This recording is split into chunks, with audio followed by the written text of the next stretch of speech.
Dernière chose à vous dire, s'il vous plaît, il y a une erreur qu'on fait tous et qu'on ne doit plus faire.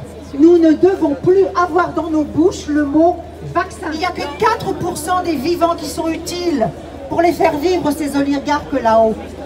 On est 95% d'inutiles, vous voyez ce que je veux dire? C'est un génocide qui est en cours, messieurs, dames. Ces vaccins inoculent la protéine Spike. Elle rend les vaccinés contagieux pour les autres. Ils vont créer une quatrième vague, des enfermements. Et ce sera la faute des non-vaccinés, évidemment. Mais ça, moi je veux bien porter le chapeau, tous les chapeaux. Et faisons attention, la manipulation des esprits passe par le langage. Oui. La manipulation des esprits passe par le langage. Nous ne devons plus jamais utiliser ce terme de vaccin. Ils auraient pu appeler ça champ de tulipes. Vous voyez ce que je veux dire? Il y a deux manipulations, la peur et le langage. Faisons attention à ne plus utiliser ce mot de vaccin. Pour notre santé, on ne se renseigne pas de ce qu'ils vont nous mettre. Là, quand même, je me dis, il y a un problème avec les neurones. C'est tout ce que j'ai à dire. Voilà. Renseignez-vous ce que c'est et chacun est libre. Je suis pour la liberté. Moi, j'ai toujours dit, hein, fraternité. Économique, au-delà même du carnage sanitaire, si jamais il y en avait un. C'est la faillite du pays qui est en train de se préparer. Est-ce qu'on m'entend? Il faut que je gueule. J'ai l'impression qu'on m'entend pas. On t'entend là. Ouais, parce qu'à force de crier d'une rue à l'autre, j'ai plus de voix.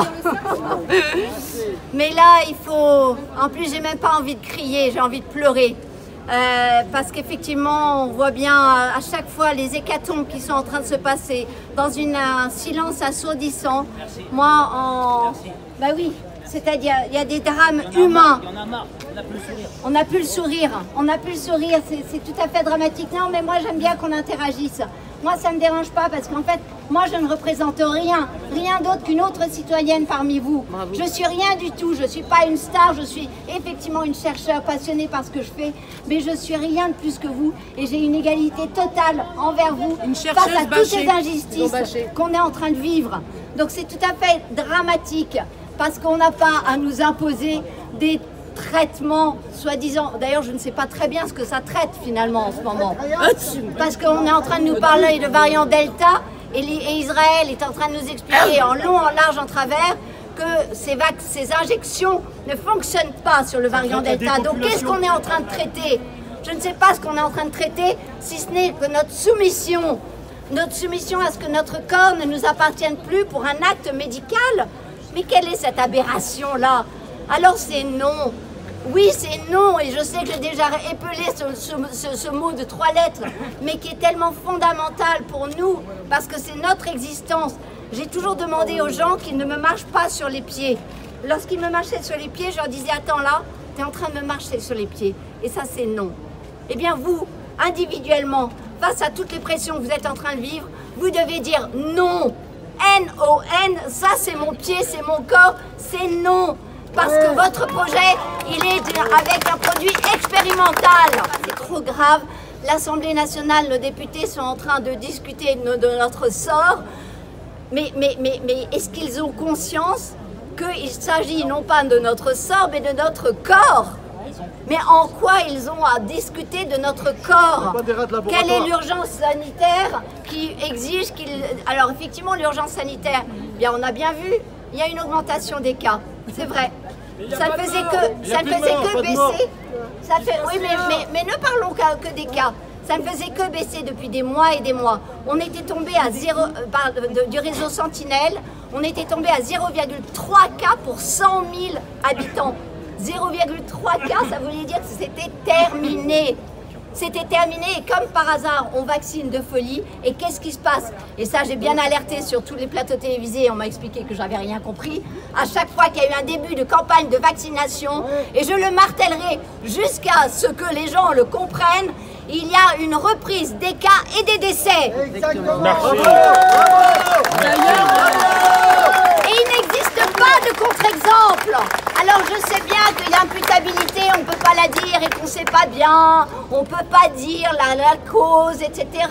Mais quand on a des exemples aussi flagrants d'essais qui sont finalement des essais cliniques qui sont menés sur nous, sur les populations, à des échelles aussi grandes, oui on peut parler.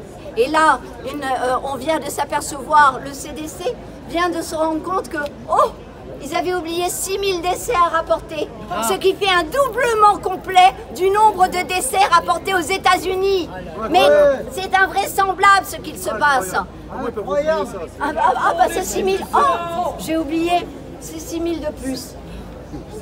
Ah bah désolé. Ah bah voilà, c'est comme ça, on passe du simple au double.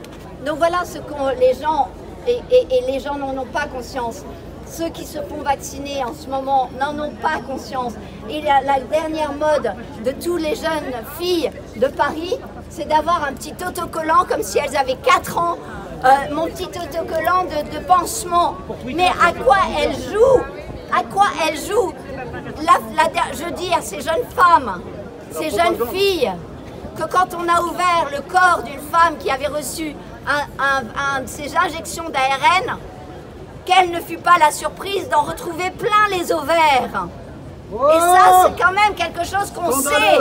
C'est une publication scientifique. Et de la même façon, où est-ce qu'on sait qu'il y a beaucoup de récepteurs de cette protéine spike qu'on nous fait produire? Dans les testicules et dans les placentas. Donc oui, il y a une gravité. Oui, nous n'avons pas la réponse à nos questions. Oui, les questions demeurent. Est-ce que l'ARN peut se transformer en ADN et peut intégrer notre génome? La question demeure. Je ne l'ai jamais établi comme une certitude. La question demeure. Est-ce qu'il y a un problème de fertilité assorti à tôt ou à court, moyen, long terme avec ces injections sur la fertilité de nos enfants? Oui, la question se pose et elle n'est pas entamée dans un processus de réflexion, c'est-à-dire qu'il n'y a aucune observation. Est-ce que ces injections peuvent déclencher des cancers ou raviver des cancers comme on a beaucoup de remontées? Beaucoup de remontées. Ça ravive, ça active des zonas et ça ravive des cancers. Eh bien, nous n'avons pas aucune réponse à ces questions parce que même les études ne sont pas menées. Et ça, c'est inadmissible. Nous ne sommes pas des cobayes. Je vais faire du cas particulier parce que le problème, c'est qu'on n'a pas vraiment d'études qui remontent actuellement. Donc, on est obligé de faire du cas particulier. En cas particulier, je viens de faire un Zoom avec un collègue médecin qui me raconte qu'il était sur une aire d'autoroute dimanche. Nous sommes aujourd'hui mercredi. Il se retrouve avec un enfant qu'il pense être autiste, avec sa maman. Bon, il ne fait pas tellement attention. Il était à 2 mètres de l'enfant. Un enfant qui n'arrivait plus à parler, qui avait visiblement, qui titubait plus ou moins. Et en fait, il trouvait que la maman avait un comportement anormal. Donc il fait attention un tout petit peu, il prête attention en tant que médecin. Et là, qu'est-ce qu'il s'aperçoit? C'est que la maman est en panique. Et elle dit, en fait, mon enfant n'est pas comme ça d'habitude, parce qu'il était convaincu que l'enfant était toujours comme cela. Donc, il mène un petit peu plus, voilà, il prend en charge l'enfant, parce qu'en fait, l'enfant était dans une crise. On a pensé que c'était une crise d'épilepsie, il a fait tout l'interrogatoire, il a tout regardé, etc.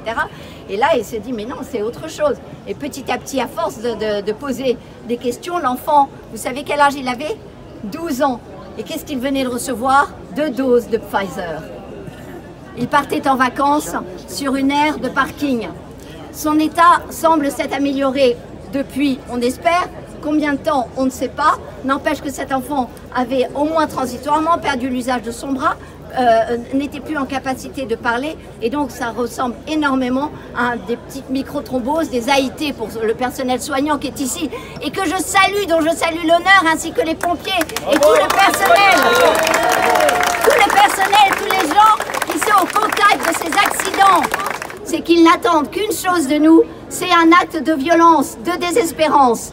Ils vont être déçus parce que tous les gens que je rencontre, c'est des gens d'un pacifisme, d'une détermination extraordinaire. Et je vous remercie pour cette paix que vous dégagez d'une seule et même famille.